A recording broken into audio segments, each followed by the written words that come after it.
Si Risa Hontiveros talagang nagalit na. Naloko na. Eto na nga. Take na yan. Risa, ano ba yung pinandadali mo?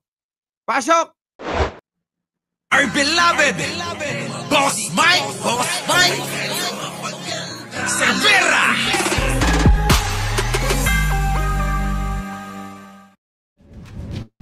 Apollo Carreon Quiboloy for his refusal to be sworn or to testify before this investigation. Hindi po pwede na basta-basta lang magsabi ng due process si Apollo Quiboloy, kapangyarihan ng Senado ang panagutin ang sino man na hindi kumikilala sa kapangyarihan ng Senate na maglunsad ng mga investigasyon. Correct. Kasama ang hindi pagdalo sa investigasyon despite a valid subpoena. It is very simple. The power of the Senate to conduct investigations in aid of legislation has long been settled by the Supreme Court. Pag Correct. sinabi pong in aid of legislation, ibig sabihin po ay makakatulong sa pagpapaganda ng mga batas natin sa Pilipinas. Correct. Hindi po mapapakulong ng Senado si Yun. Quiboloy Ayan para sa mga paratang sa kanya. Dahil hindi kami huwes. Trabaho yan ng Tama. ating legal process. Kaya nagpapasalamat po ako sa DOJ sa binalitang pagsampa ng kasong qualified trafficking at child abuse laban kay Apollo Quiboloy. As chair of the committee and with the concurrence of one member here with me, I cite in contempt Apollo Carreon Quiboloy for his refusal to be sworn or to testify before this investigation. Naniwala na kayo sa chismis ko. Naloko na. Yeah. I cite in contempt Apollo Carreon Quiboloy for his refusal to be sworn or to testify before this investigation.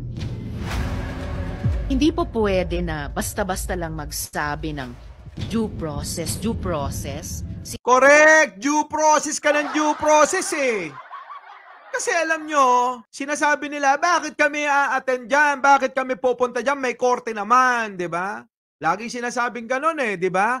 May korte naman eh, bakit hindi na lang doon, di ba? Ngayong nasa korte na, ginigipit nyo kami.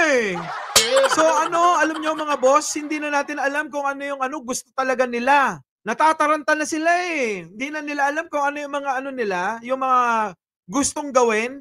Iba-iba na sila ng mga sinasabi, iba-iba na sila ng mga ginagawa, mga kababayan. Kita nyo, di ba? Si Robin nahihirapan na.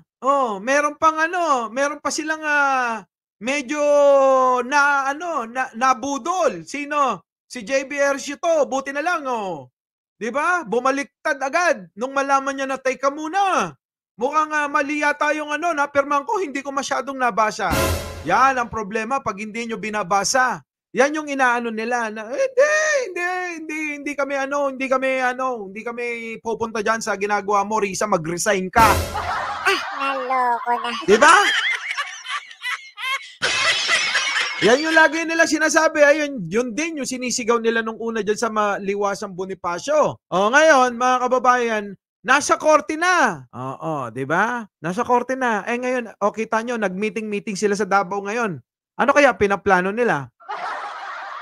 Hindi ko ba alam, eto mga kababayan pagkaisipin nyo maigi, baka mamaya tama kayo sa pag-aanalisan ninyo at mali ako sa aking nararamdaman at nakikita, ha? Itama nyo ako. Dapat ganon. Pag mali ako, itama nyo ako dahil tumatanggap ako ng pagkakamali.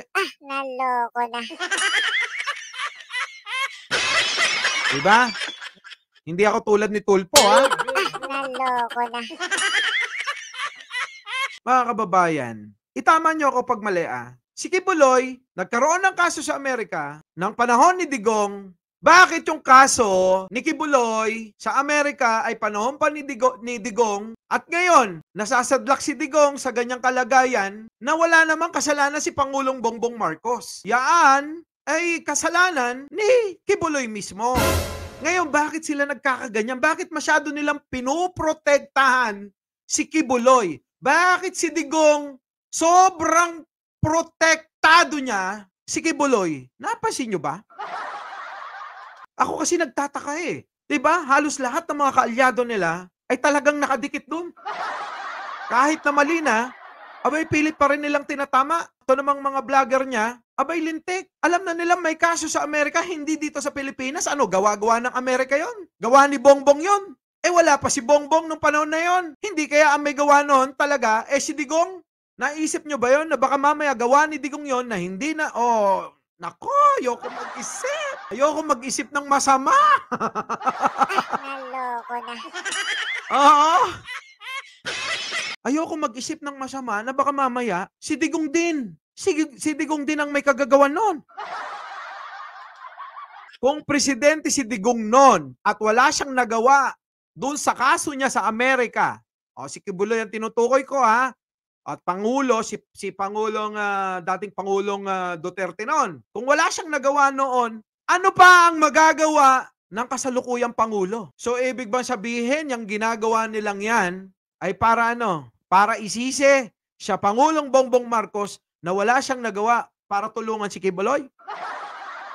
At hindi naman karapat-dapat tulungan kahit na may magawang tulong ang Pangulo. Walang dapat nagawin ang Pangulong Bongbong Marcos na tulungan ang Kibuloy na yan. Naloko na.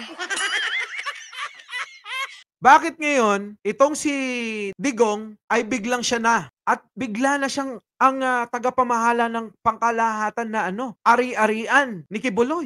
Hindi kaya itong si Digong talaga ng mga nagtago? Ito'y tanong lang naman natin na madalas din nilang gamitin. Mr. Former President, hindi kaya kayo yung inyong mga ibang mga kayamanan, hindi naman namin sinasabing ninakaw nyo, no? Diba? Hindi naman nating sinabing ninakaw ni Digong kung ano man yon. Hindi kaya kayo nagtago dyan ng inyong mga kayamanan? Kaya Kingdom of Jesus Christ. Ito'y tanong lang tulad ng ginagawa ninyo. Nagtatanong lang kami ha. Baka mamaya sabihin ninyo, nagpaparatang ka. Yun lang ay tanong ko kaya dating Pangulong Duterte. Bakit masyado niyong pinoprotektahan si Digong? Ay si Kibuloy? At bakit para bang kami hindi lang din naman ako, kahit yung mga kaibigan ko nagtatanong, bakit ganon? Kasi nagkakaroon ng agam-agam ang marami nating mga kababayan, Mr. Former President, na baka yung KOJC na yan, baka ho ba isipin ng marami nating kababayan na kayo dyan nyo tinago yung inyong mga limpak-limpak na salapi, mga 51 billion. O higit pa siguro. Naloko na. Yun, alam nyo mga kababayan, talagang pagka kami nagkukumpulan ng mga kaibigan ko, yan yung pinag-uusapan namin, bakit masyadong pinoprotektahan ni Digong? Mukhang si Digong nga, inabsuelto na ni BBM. Naloko na. Diba? Pero huwag kang papasiguro, pagka hindi nyo tinigil yan, baka magbago isip. Naloko na. Isipin nyo mga kababayan, bakit sobrang pakibigay yung inyong opinion ha. Huwag niyong gagayahin yung opinion ko. Bakit para bang masyadong pinoprotektahan ni dating Pangulong Duterte itong si Kibuloy? At ngayon mga kababayan, nandoon sila, nagme-meeting kasama yung mga vlogger nila. Apollo Kibuloy, kapangyarihan ng Senado ang panagutin ang sino man na hindi kumikilala sa kapangyarihan ng Senate na maglunsad ng mga investigasyon. Correct! Oo, correct! Naloko Diba? na. Oo. Kasama ang hindi pagdalo sa investigasyon despite a valid subpoena. It is very simple. The power of the Senate to conduct investigations in aid of legislation has long been settled by the Supreme Court. Pag sinabi pong in aid of legislation, ibig sabihin po ay makakatulong sa pagpapaganda ng mga batas natin sa Pilipinas. Correct!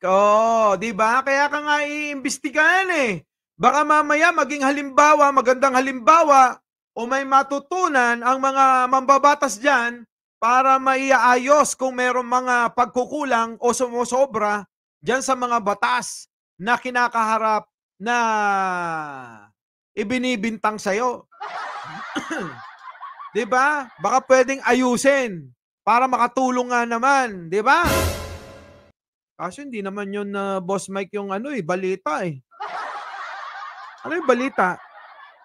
Ang balita kapag ka daw umattend sa Senado si ano, si Kibuloy, hindi na makakalabas yan. Huy! Naloko na. Di ba? Hindi ko alam. Kanino mo narinig? Chinismis mo nung kagabi. Naloko na. Talaga ba? Kasi mga boss, nangyari na yan. Sino nakakakilala kay ano, yung Balahadya, yung scammer queen? Sino nakakakilala nun? Ganun ang ginawa doon. Habang naghihiring sila sa Senado, abay, nakaumang na pala ang warrant of arrest. Oh, hanggang sa yun, habang nasa Senado doon, hinuli.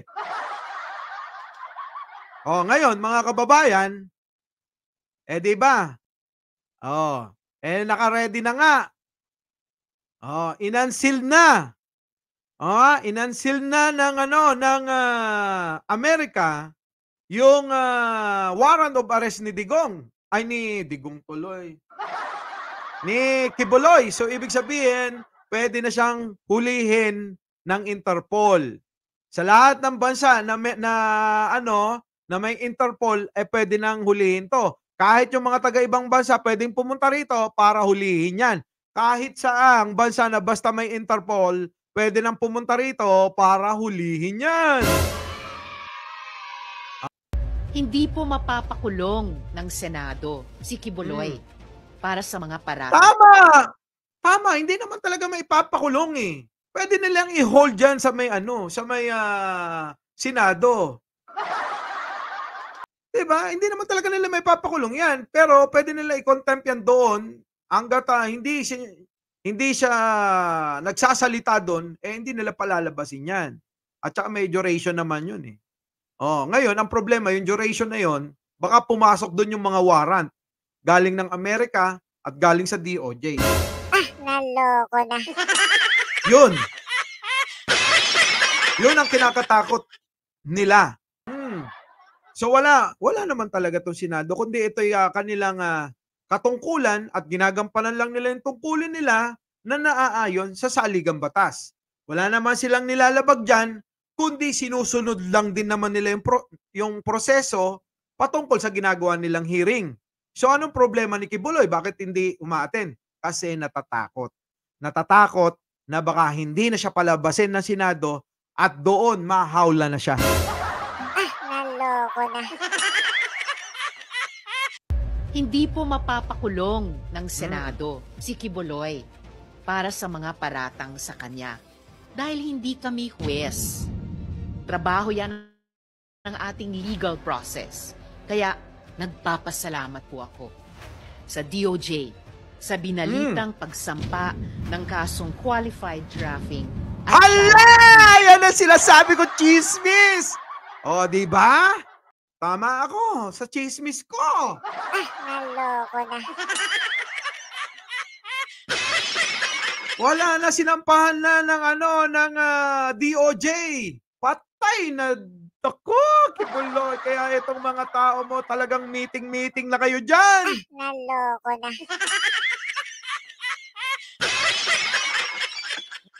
Di ba?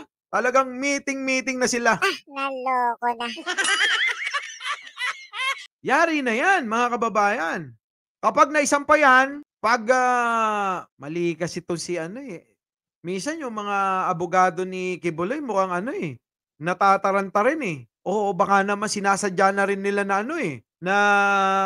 mukhang sinasadya ng mga abogado o binubulungan ni Digong. Sige, pakulong niya yan, hayaan yan. Oo, ganito gawin nyo. Kailangan mapakulong natin. Pinagkakanulo ba ni Digong si Kibuloy talaga? Kasi marami ng paraan. Yung bisita nga lang natin na abogado eh. itinuro kung ano yung mga pwedeng gawin. 'Di ba? Sabi ni Attorney DJ Jimenez, pwede naman nilang gawin, ano na lang, 'di ba? Online. Oh, bakit di nila ginagawa? Pwede nila naman i-request yun. Naku! Diyos ko! Nako, Pastor Kibuloy, abay, tingin-tingin ka kay Digong, baka mamaya nakangiti lang sa harap mo yan, pero sinasaksak ka pa talikod. Naloko na. May warrant na sa Senado, maliwanag na yan. Ngayon, pagka sinampa, eto mga boss sabi naman ni attorney, di ba? Pagka sinampa sa piskalya at nadala na sa korte, diretso na yung warrant din. Na piskalya na yan, re-rebasehin ngayon doon sa may korte. Doon sa kung nalagay. Naku, warrant na naman yan.